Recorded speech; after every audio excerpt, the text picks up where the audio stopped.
Hello everyone. I'd also like to acknowledge the traditional owners of the land on which we meet, the Wurundjeri people, and also my own Aboriginal heritage, although I don't identify as Aboriginal, my great-grandmother who's a Wurundjeri woman.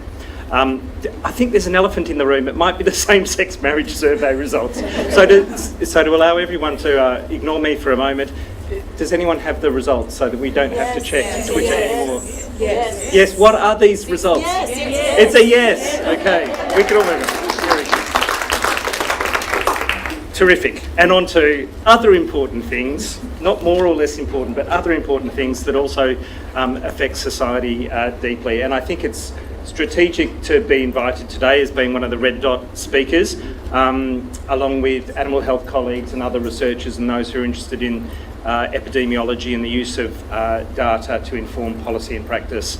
I think it's an illustration that antimicrobial stewardship and AMR resistance, surveillance are really hand-in-glove approaches to addressing the issue of AMR in Australia and globally.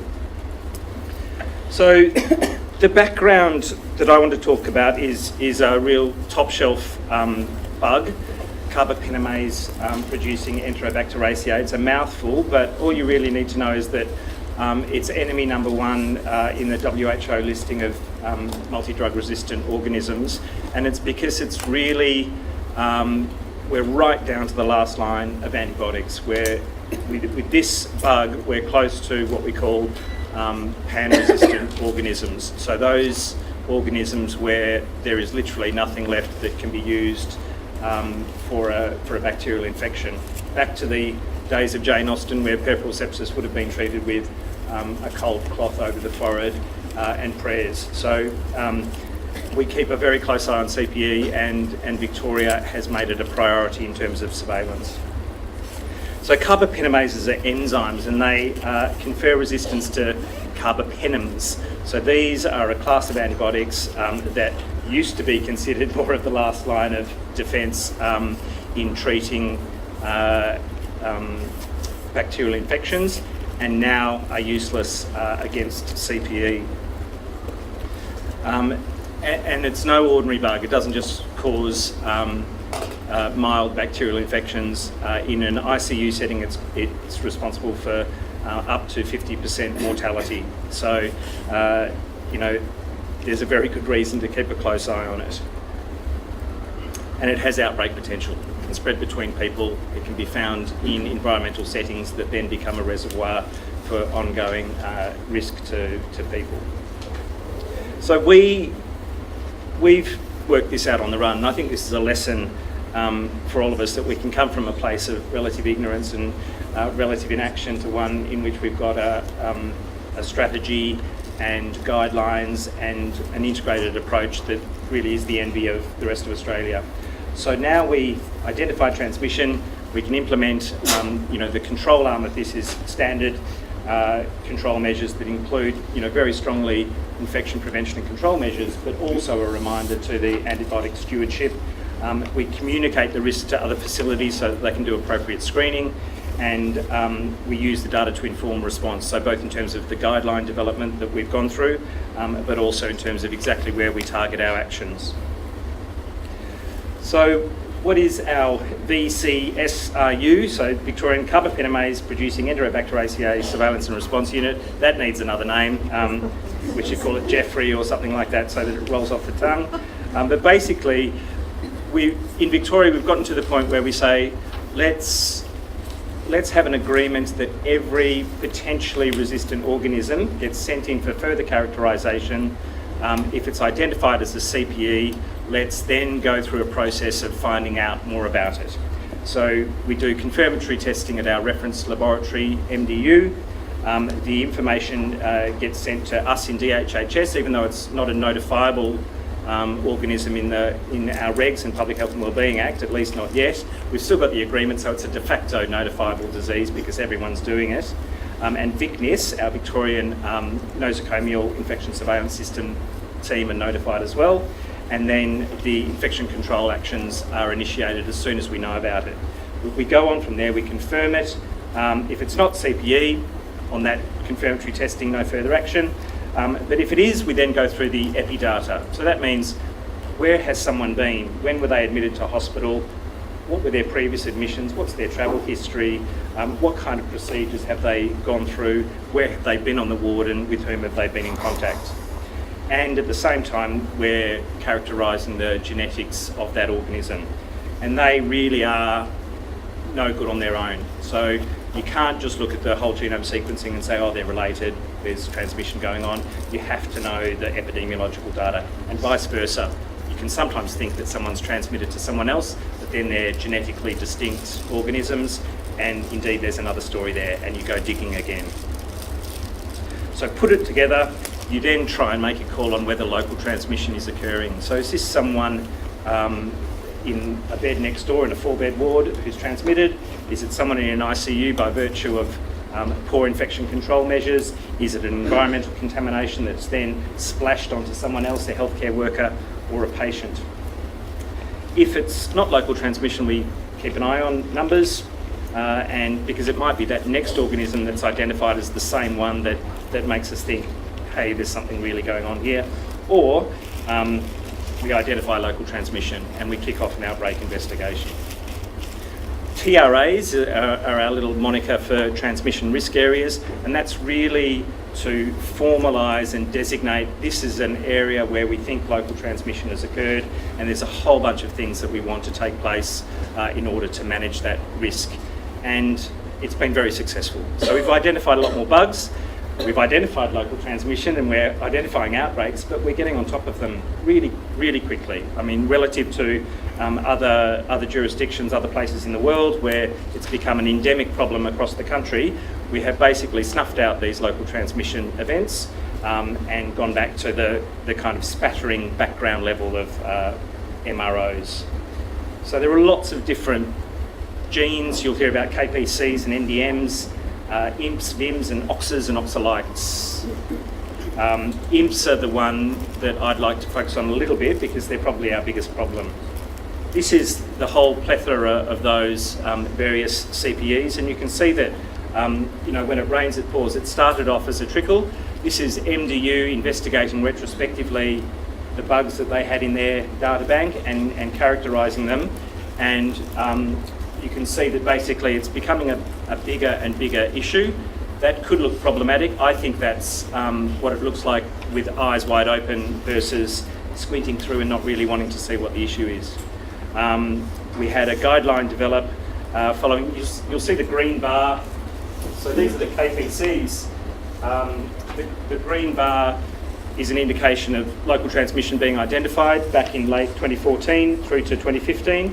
And the guideline development process is really a response to that identification of local transmission. But really there have been lots of events, there have been lots of bugs, and they're all being followed up now. Our second guideline has been informed by everything we learned through the implementation of those first round guidelines that were heavy-handed and authoritarian. They're still pretty heavy-handed and authoritarian, but they've been tweaked so that the efforts are focused appropriately, that the screening and the actions are our best bang for buck. These are the IMPs. You can see that they're increasing in recent months and years, and I'll say more about those in a moment. But they're not all the same, these carbapentamases. So if you look at the New Delhi metallobactamase, NDMs, they are almost invariably travel related, although we're getting some concerning information that some people coming from India haven't been hospitalised at all, so they're actually picking it up in the community. So it's not enough to maybe just be asking, have you been hospitalised in the last 12 months if you're coming from India. Our OXA-like, bit of a mix of travellers and non-travellers. KPC, small number of cases. We know it's a huge problem in Greece where both antimicrobial stewardship and resistance surveillance are poor, and they cause outbreaks. They're pretty transmissible between people. And our IMPs, where we're getting more and more of a picture of environmental contamination and exchange of genes between organisms. So these IMP genes between organisms being quite mobile elements that get into different bugs and contaminate individuals from a persistent environmental source. This is how we do our whole genome sequencing, so it's a phylogenetic tree of genes. There's nothing much to say about it because I don't have the intellect to be able to speak to it, other than to say the relatedness tells us that something is going on from an epidemiological point of view, and we need to take a closer look. And so this informs us. Red dots, patients, blue dots, environmental samples. This tells us that within a facility, we can see that sometimes the version of the bug that infects an individual is actually widespread throughout the environment. And we also see that the same version can cross facilities. But we use this information with our epi information to make a call on local transmission. And Serratia marcescens has been a reservoir for our imp, containing the bits of gene that seem to hop between different bugs. And not all hospitals are the same. So imps have been called an endemic problem in the eastern seaboard of Australia. I think that was a call from the National Australian Commission on Safety and Quality in Healthcare. We would like to say we've dug down to a more granular level, and it's really not the case. Sure, there are issues, but it's not endemic in the sense that, oh, we need to give up on it. It's quite concentrated in some health facilities. You can see some have, 75% of their isolations are imps, others have none at all. So we know it's an issue in some tertiary hospitals especially, and only some wards or ICUs of those hospitals and not across the board. So that's a lesson for us to continue our efforts and not give up on local transmission and getting on top of these bugs. So it's the most common in Victoria, varies by healthcare facility, as I said, and Victoria may be less affected than other states when you look at the stats with other states, although again it could be the way that we do our surveillance. And environmental contamination, so sinks and the splashback from sinks in particular might be an issue, and even toilets being flushed with, I call them pooticles, particles of poo being spread around the room. But our approach, centralised epi and genomic surveillance, is the way that we've been able to identify and have targeted control measures. We've produced our guidelines, we've updated our guidelines, we're leading Australia in that regard, and we've contributed to the national guidelines. We've also been the first state to do guidelines for aged care facilities. Now they're not as heavy-handed. They accept the reality of local government registration, Commonwealth funding, and state responsibility for outbreaks. It's a difficult space to play in, but it's better than having no guidance at all. National data tells us stuff, but unlike Victorian data, it really is numbers and kinds. It's not identifying that local transmission and the epidemiology. This is already out of date. Queensland, huge outbreak of oxa-like organisms, 53, 58 cases starting in one ward but spreading across the entire hospital. But the car alert didn't pick that up. Queensland picked that up. We pick up our cases when we have 2 or 3. So car alert will be good for monitoring trends overall in Australia over time, but won't at this stage be a mechanism for rapid identification of outbreaks.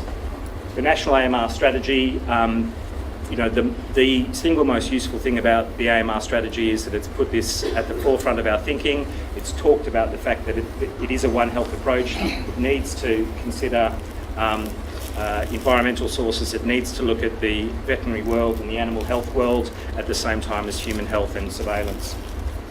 Lots on communication, education and training. We know that that's an issue.